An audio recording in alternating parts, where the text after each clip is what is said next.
Hello and welcome to Not Your Status Quo's discussion on the characters the MCU will be getting back due to the Disney buyout of Fox. And remember, if you like what you see here, subscribe to our channel, ring the bell, and of course like the video. With the Fantastic Four, all of the kind of the characters we get with the Fantastic Four, obviously you get the core team, you get Mr. Fantastic, the Invisible Woman, the Human Torch, and the Thing. And I mean they've been around since the '60s, so there's so many stories, so much history. You know, it'll be great to finally bring them in and not only see their own stories, but see them interact with the Avengers and the X-Men at some point. And all their villains they could bring in. And we'll definitely talk about that because I definitely think that is the gold mine of these characters, is the villains they bring.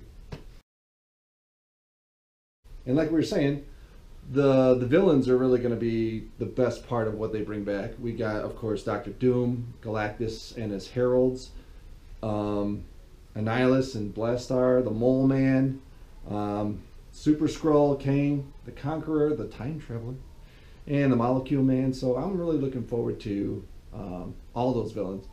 You know, and a lot of them could be the big bad over the next couple phases if they wanted to do. If they want to go kind of the Thanos route with the big bad, I mean, it could be Kang the Conqueror. He could be interjecting himself into different times, trying to bring stuff in. It could be Doctor Doom. It certainly should be Doctor Doom, because he is probably the baddest of all supervillains. And not that he's super bad. I mean, I think they write him well enough that, you know, he just wants to do what he thinks is best for everybody. You know, he's loved in his own country of Latveria, but obviously him trying to take over the world, he comes at odds with some of the heroes.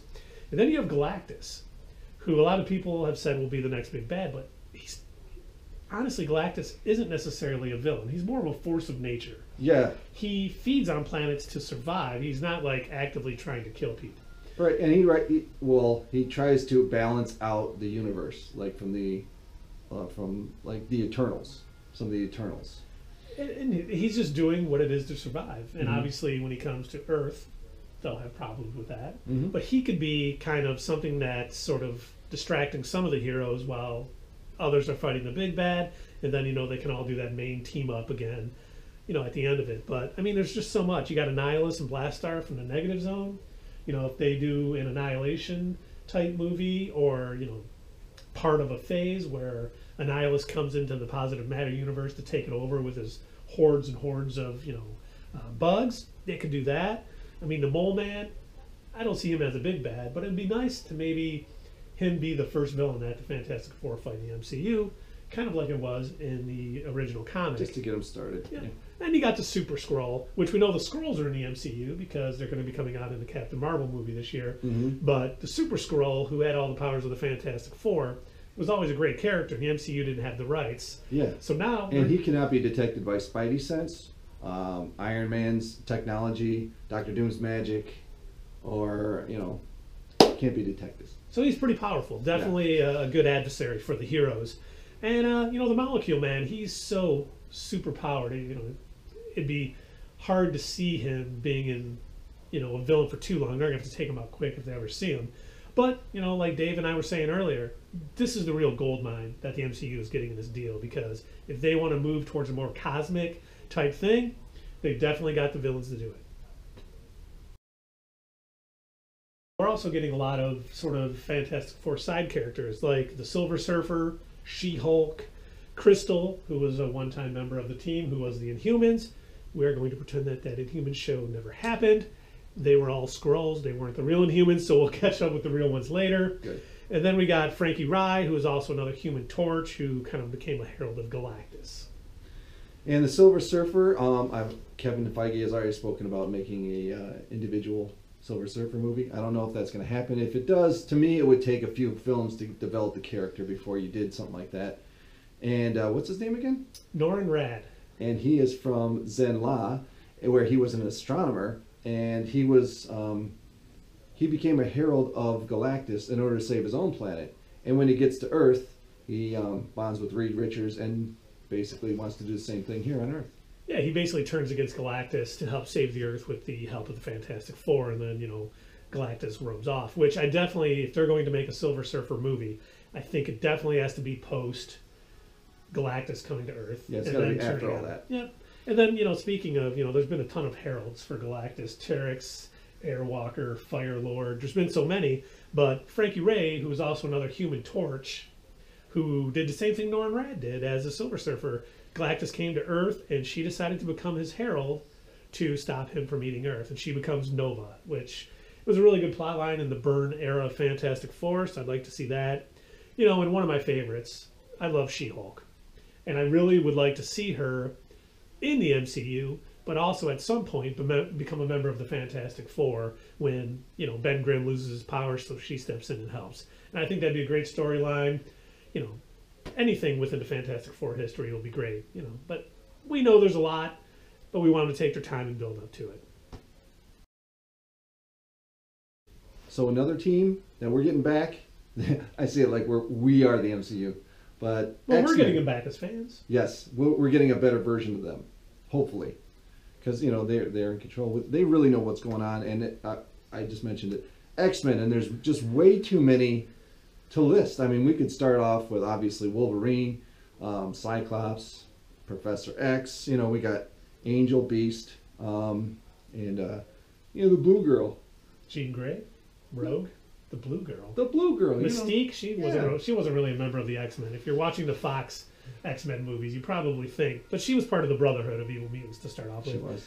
But I mean, the question is, are they going to start off with the original X-Men team, which was Cyclops, Iceman, Beast, Jean Grey as Marvel Girl, and Angel, or are they going to go more with, you know, issue, I think it was 94, the giant king size annual #1 actually, where we get like Wolverine, Colossus, Nightcrawler, More classic all of lineup. them. And then you got so many others. You got Kitty Pryde, Mm-hmm. you got Rogue, you got Colossus. And then you have all the teams. You have the X-Men, you have X-Factor, you have New Mutants, you got X-Force, you got Deadpool, who is basically a part of the X-Men, you know, universe. Yeah, that's so where it he's started, coming yeah. over with this deal. I mean, just so much, and they have so much that they can work with, and so much to do.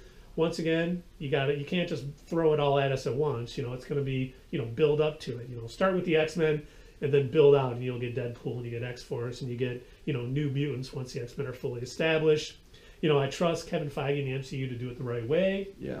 and they got you know, a lot of outlets to use this on. So They're on a roll. They've only really had 2 bad movies. We're talking Iron Man 3 and we're talking Thor 2. yeah, Thor: The Dark World. And everything else has not been exactly bad stuff. You know what I mean? It's been No, good. the best of the MCU has been fantastic. The worst has been meh, but most of them have been good to great.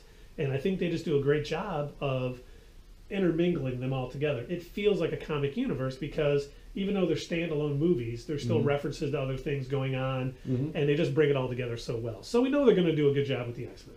There's just so much that they can do with all of these things. And with the X-Men, we also get the X-Men villains, and they've got some tremendous ones also. You know, I think leading the pack, Magneto. You got Apocalypse, you got Mr. Sinister, you got the Juggernaut, you got Sabretooth, you got the Sentinels, which I think is a big, big part of X-Men lore. You know, the It is. whole them being outcast because they're mutants and feared and stuff, and the government's creating the Sentinels. It's huge, and you know, I can't wait to see this done on the big screen correctly. Well, Days of Future Past, I like the way that I like that movie. I do too, and one of the reasons I like it is because Matthew Vaughn wrote it. I think X-Men First Class and Days of Future Past, one was written and directed by Matthew Vaughn, one was just written, were the best in the franchise. I do like X-Men 1 and X-Men 2 a little bit. Yeah, Last Stand was terrible. yeah. I don't have high hopes for Dark Phoenix, but the good news is that is probably, well, it is the end of the Fox run with the X-Men franchise, Yeah. and we should see them introduced along with their villains in the very near future. And of course, there's locations that haven't been, you know, we got Wakanda with the Black Panther, so you know there's going to be new locations with new casts. So we're talking Savage Land, Genosha, Asteroid M, Muir Island, Limbo, and my favorite, the Negative Zone.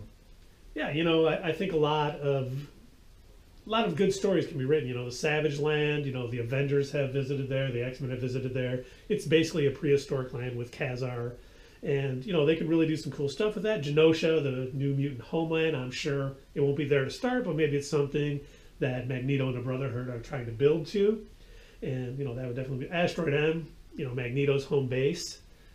Always, you know, pretty impressive. At one point, you know, it was on the bottom of the Pacific Ocean and Cyclops had it raised to create a new mutant homeland.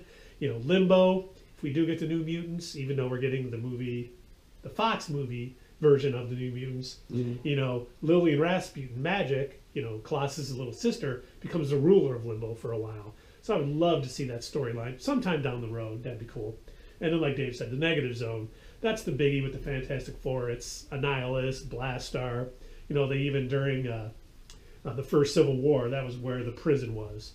They put it in the Negative Zone to hide it from everybody. And so, that's where we'll be seeing in the next movie, the Captain Marvel. That Marvel, they obviously won't have it in this movie, but he does spend some time in the Negative Zone.